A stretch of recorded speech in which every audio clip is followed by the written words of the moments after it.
It's so good to see you. Me too. Oh, it's been so long. I know. Let me do the introduction. This is a really cool partnership with What's on Stage in London and Theatre Mania in New York, where they pair up two leading actors of the same show on the West End and on Broadway. And I play Tina in New York on Broadway, and our Aisha plays Tina on the West End. Hey. So, questions for you. Yeah. So you've been playing this role for like a couple years now. You know, I know that you started doing the role as Aline, but you're one of the Tina covers, and now you've taken over the role in like what, like a 3-year span or 2-year span, 3-year span? Yeah. So my question to you is, how has your interpretation of the role changed or developed since you started as a Tina cover all those years ago? That's a good question. And I think there's been great Tinas before me, yourself included, because we had Nkeki here in year 2 of the Tina contract in London. We had you for 6 months, and you learn so much from everyone. And you just, I speak for myself. If there's something that someone does that it works, I love to try it myself, because I'm just thinking, well, you know, it's doing something good, so let me see if I can do that. Of course, you still bring yourself to the role, but there are just some things that you admire and you like, right? So but saying that, I would say sometimes you get lost in another person's world of how they play Tina. So I have kind of found that I've lost my individuality. But I would say that coming into this 3rd year and having to lead it myself and having a bit of a break, I've found that I've been able to see what Tina is for me more so, because I don't have anyone else to look up to. I don't have anyone else to kind of discuss how they would do something. I've just had to make bold choices. And I think those bold choices have led me to go down a path that has enabled me to find my own Tina for myself. Yeah, that's cool. And I know exactly what you mean, because I had that same experience coming to Broadway and like being in the building and hearing somebody else's version of the show in your head. It kind of strips you of some of your choices sometimes, and you're like, oh, well, I hear this more than I even hear myself doing the show. You know what I mean? That's the one. That's it. That's literally the nail on the head. You hear that person more than you hear yourself. Yeah. And when you do it, it's always in your head. Right. Yeah. Actually. So I relate to that completely. I'm so glad that we're now both in a space where we are, you know, taking the lead of this thing, and we have our history to like fall back on, and the Tinas that we've learned from, but also like we have ourselves, and we trust ourselves, and we trust what we can do. 100%. Okay, and my question to you, Nkeki, is this. Tina has a lot of costumes in the show and costumes that we haven't seen. Which of her costumes are your favourite, whether on stage or off stage? Off stage, like something that she's worn in one of her press things as Tina, or in the show? Yes. I have an answer for this. I love, I know this. I love her. She was on I think she was on like Johnny Carson or one of those talk shows where she performed Steel Claw, and she was wearing this like chain link thing that was like, it went to like right under her butt, and I think it was green, but she also has it in like a silver that is great, and it's like cinched at the waist, and it's just so cool. Like, I have been looking for a chain link garment since seeing this, and you've heard it here first that when you see me in this chain link garment, it will be a reference to our Tina Turner. Can I tell you something really quick, actually? For New Year's, there's like a rental company that I went to go and get something for New Year's, and I wore a silver chain mail dress. I love it. And I was like, oh my God. I have to see pictures. I'm going to send them over.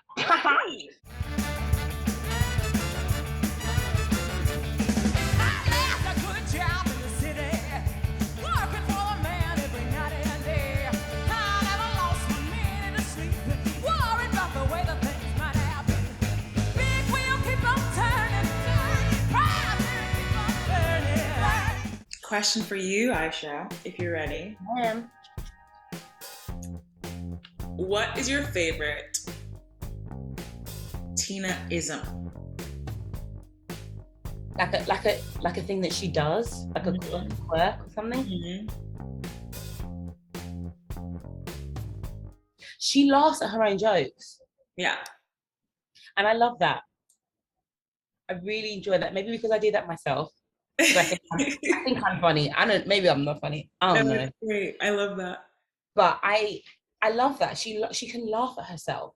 Mm-hmm. And I think that's such a great quality to have, because even if something happens that could potentially be embarrassing, which doesn't negate that feeling or that emotion, but you have the ability to laugh at life and laugh at yourself and find inevitably the joy in pain, or the joy within a painful period of one's life. I think that's a really beautiful thing to do or to have. That's a good one. Question number 2 for you.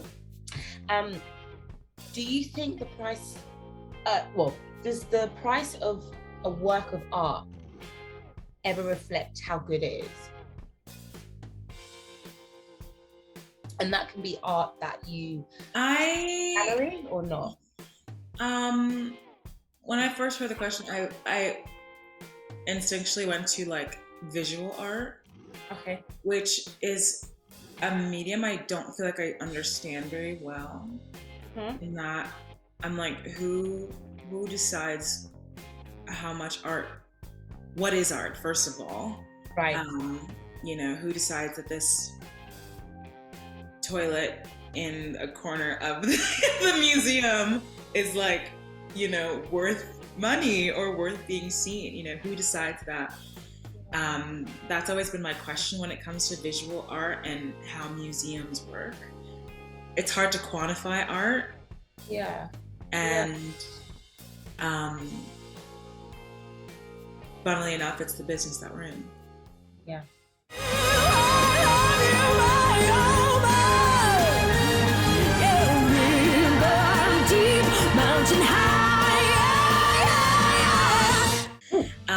One more Tina question. Can't get enough. Okay.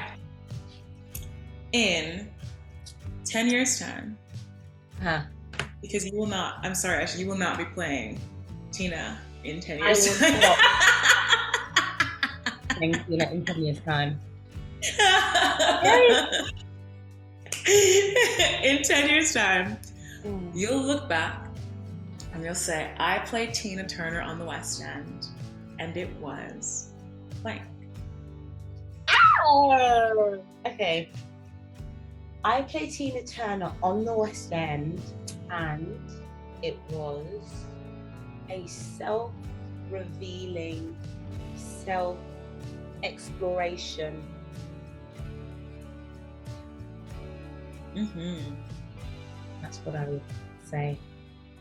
Yeah, it's revealed a lot of who I am to myself. I literally think I said that same thing to somebody yesterday. Really? Mm-hmm. I wonder what it is about. Nigerian, I don't know. But I wonder what it is about. I wonder what it is about the role or the experience that makes it that. Yeah, I don't know if it's because it's the first lead that I've ever played, and so only speaking on how I've tackled other roles in other shows, I haven't had the extra responsibility of being a leading lady. But I think that coming into a show and leading it has shown myself how I lead, or how I want to lead, or where I've gone wrong in leadership and how I rectify that. So I have a question for you. If you could have one medium, what would you choose between art, film, literature, or music?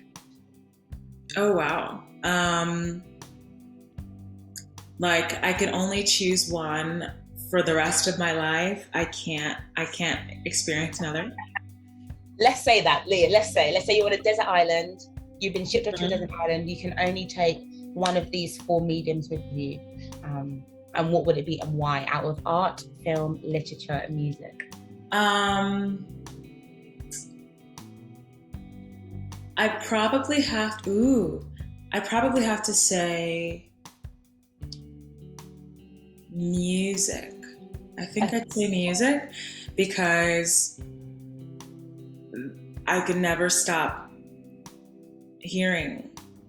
Actually, let me say music with like a little addendum to say film, because let's say this is, wait, but like, what if like this is like I grow really old and I lose my hearing? I don't want to like lose the one sense that I have with this one piece of art that I have. That's just not fair. That's the question. Dang. That's the question. I have to think of myself now and also myself in maybe like 70, 80 years when I stop hearing so well. Okay. I'd still say music. Let's say music. That feels honest to me. Yeah. I feel like that's my thing. I feel like that's my like I feel like I listen to music more than I listen to silence, probably. I always have to have something going, and maybe when I'm 80 and I can't hear it, maybe I'll be able to feel it differently. Yes. Yeah, 100%. Do I have any more personal questions for you? What's your favorite Nigerian dish? Go. Jollof rice, probably. With one wing. And I do like puff puff. Good girl. Good girl. Yeah. What about you? It would be pounded yam always, but I think it would be a toss up between egusi soup with pounded yam or banga soup with pounded yam. Banga soup is very good. I actually don't really eat fufu much. I know. Oh my gosh. It's very heavy for me.